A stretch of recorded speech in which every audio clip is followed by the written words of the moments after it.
This is a defining moment for Cleveland. Pretty emotional time for the city. They've never felt anything like this before. It's great to see my city getting back on the map. We are probably the most determined city in the nation right now. What will I remember about today in this city that takes every punch unflinching on our chins? I knew that his heart and his home was here. This city of redemption, where we always welcome our sons home. Today is for you to remember. Do or die for the Cavaliers here tonight in front of 20,500 plus. Yes, the final! Curry throws it away, picked up by LeBron James. Curry and Thompson can catch it. LeBron is ahead of steam, lays it up, and lays it in. Yes! Woo! Curry for a three, and that's good. Oh. LeBron James is at the left point. Angles to the basket, scores. LeBron got around Curry. This city, where every stand is a last stand. Sends it back to Iguodala for a three on the way. Good. Dang! Skip to Klay Thompson for a corner three. That's good.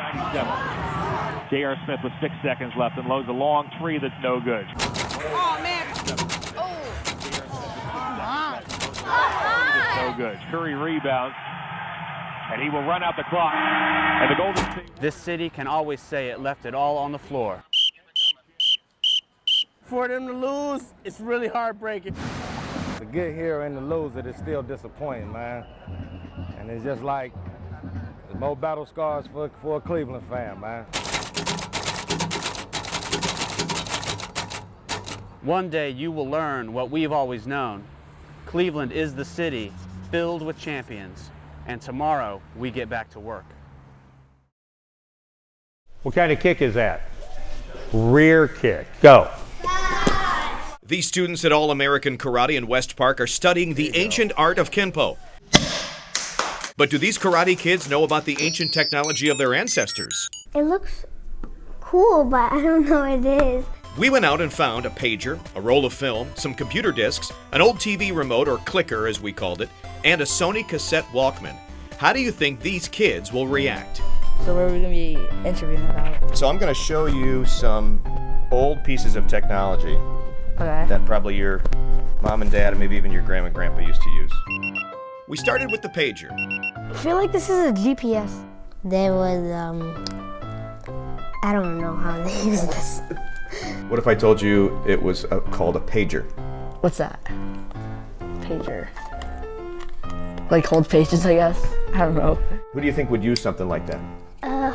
Like a person in the 1980s. I have no clue what this is. Knowing only smartphones, these youngsters really didn't grasp the concept of a pager, but they did seem to appreciate the technology. They're more updated, but I really do like the fact that they try to do something in the olden days like this. So you give them credit for trying? Mm-hmm. Next up, a roll of film. The kind you often took to the photo mat, or your really hip friend who had their own darkroom in the basement. Medicine? What is it? Is it like a wristband or something? Film, I guess. Yes, finally. But knowing what it was really didn't change their opinion on the technology. You think using your phone is a better way? Yeah. What about computer discs? Those aren't too old, right? It's kind of like the discs they put in their game systems. It looks like something that would be like from now because of the colors of it. I think it's like you put it in the camera and anything that's on it's like a hard drive. Still no luck. Now onto an old standard, the clicker. Not what some people still call a remote, but the original clicker. This is from the 70s. And we really didn't expect the ninjas to know, but they figured it out pretty quick. It looks like a walkie-talkie a little bit. It's like a remote controller. I think this one might turn on shows and this one turns the TV on. Like what time period do you think that was used in? The 90s. Only 3 channels? So sometimes they only have 3 channels. Oh, like what? The news and funny movies and and National Geographic. Then we pulled out the Sony Walkman portable cassette player, complete with headphones. Oh my god, because I saw this in a movie that they had this, and then they put it in and then they were listening to music. Wait, are these like the headphones from the 80s? Yes. Oh gosh. Double corded.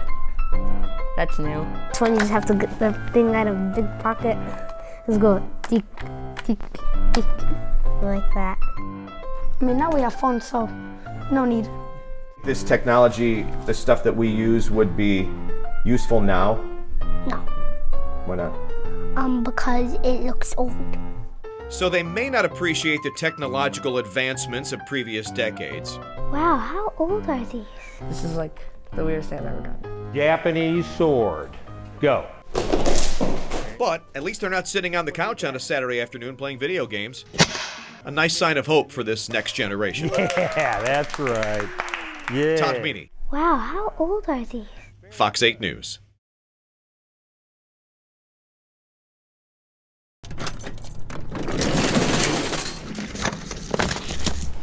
Amid a flurry of letters and packages, mail delivery doesn't stop on Christmas Eve. And in Shelby, it's a special delivery every year. This is mail carrier Jacob Harper's fourth Christmas Eve. Merry Christmas! Dressing as the big man himself. So I'm sure you get some interesting looks. That's for sure. Hi, Santa Claus! He's only 25 years old, but a convincing jolly old elf. Oh, I love it! I love it! A holiday hit on the streets of Shelby. He says Santa Claus bringing all the good mail. Love it. I'm telling you, makes you feel like a little kid again. I actually wouldn't recognize him if I didn't know who he was. This Santa visits more than 600 customers, inspired, he says, by his love for Christmas. I actually had a friend of mine suggest it to me, and because I was Santa Claus at Halloween, he's like, you should deliver mail like this. You already act like Santa. You're delivering all the presents, technically. He also makes sure all those letters addressed to Santa at the North Pole get a response. That's what Christmas is all about, is just making the kids happy and kind of creating that magic for them. Just makes the day. He's awesome.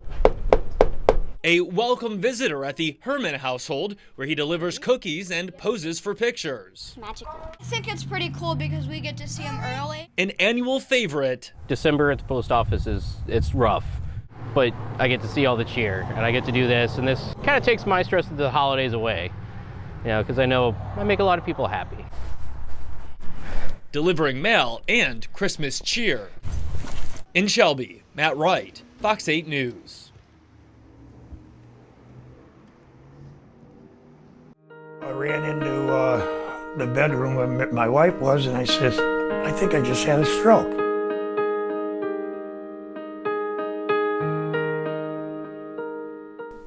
I do Sudoku maybe once a day, but I do a lot of solitaire. Just keeps me going. I mean, my mind's sharp. James Calabrese spends a couple of hours a day on his iPad exercising his brain. Lately, he's even more focused after what happened on Christmas. And as I sat at the table, all of a sudden my right arm just went completely limp. So I could not feel anything. So I just said, you know, it has to be a stroke.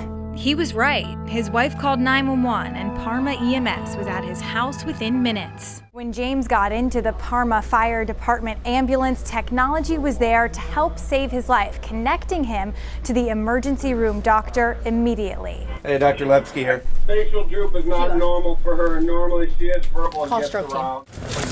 This is how the emergency department at Parma UH operated on the day of Calabrese's stroke. Dr. Steve Lepsky was here. So our telestroke system was put into use. Hey, close your eyes. We're going to hold your arms up. It's a video chat between the ambulance and the ER. Parma Fire Department with University Hospitals are the first in Ohio to do it. Parma Med 5, we got a stroke patient here. It allows the doctor to confirm the person is having a stroke. The last known normal was 7 a.m. And then put the stroke team into action. It looks like that she has right facial droop. Doctors sometimes call a stroke a brain attack because of a lack of oxygen to the brain.